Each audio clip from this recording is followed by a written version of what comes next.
O equipo de goberno da Pobra do Caramiñal vén de denunciar o incumprimento do contrato de recollida de lixo por parte da empresa Urbaser. Segundo explicaron o alcalde Xosé Lois Piñeiro e o concelleiro Miguel Alamancos, a empresa Urbaser deixou de prestar varios servizos coa frecuencia que se estipula no contrato. Refírese ao servizo de baldeado de rúas, recollida de sólidos e barrido. Precisamente, Urbaser resultara gañadora do concurso en 2009 por mellorar as condicións destes servizos, xa que ofrecía realizalos con 2 días máis de frecuencia que o resto de empresas presentadas ao concurso.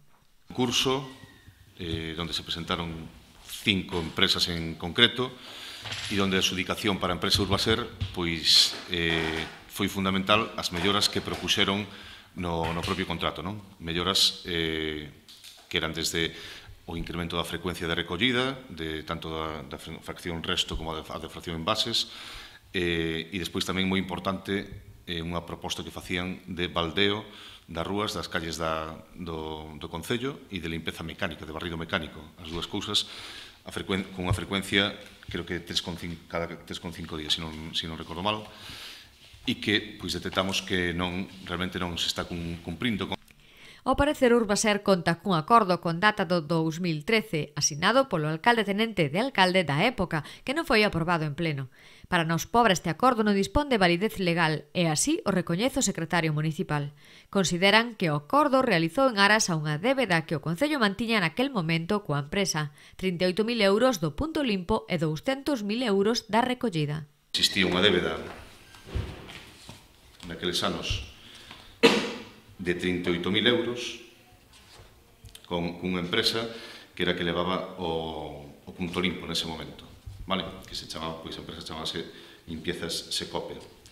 Tamén existía unha débeda moi importante co propio Urbaser, que chegou a ser de hasta 200.000 euros, a débeda que se mantiña con Urbaser por non pagarlle o acordado no contrato.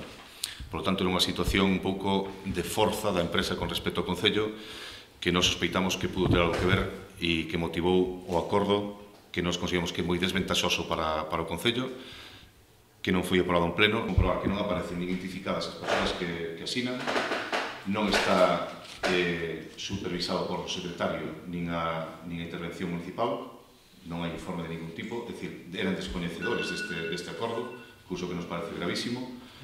E, bueno, hasta hai un documento que elabora a propia empresa en lugar de ser un documento que propón o Concello de acordo. É un documento que non ten ningún tipo de selo do Concello, ni nada por o estilo, hai simplemente unhas firmas que, polo que nos comentaban, pois unha é do anterior alcalde e do teniente alcalde, donde realmente o que se chegan aos acordos que creemos que perxudica o interés xeral dos veciños, donde o que se acorda é que o lavado de contenedores se realizará todas as semanas, excepto os xoves, todas as semanas os xoves, excepto os festivos. A recollida voluminosa se efectuará un día a semana, preferentemente os mércores, e se fose festivo se trasladará ao día anterior e posterior. As débedas con Urbaser xa foron saldadas e Nos Pobres exirá á empresa o cumprimento das condicións do contrato ao considerar que non facelo vai contra os dereitos dos veciños e tamén é un agravio para o resto de empresas concursantes que poderían impugnar ao concurso. O agravio que supón para as empresas que se presentaron. O concurso foi bastante asustado e se de non estar cumplindo con estes servicios que estas melloras estarían sendo discriminados, digamos, e serían impugnables, sería impugnable o servicio por parte das empresas que, concretamente, quedou segunda, que quedou a moi pouca distancia de Urbaser. Por tanto, pasos a seguir, exixir o cumprimento do contrato. Se hai alguna proposta de modificación por parte da empresa e que nos podamos aceptar, terá que ser dentro do marco legal e, por tanto, con informe favorable do secretario e do interventor e que non perxudique as empresas presentadas.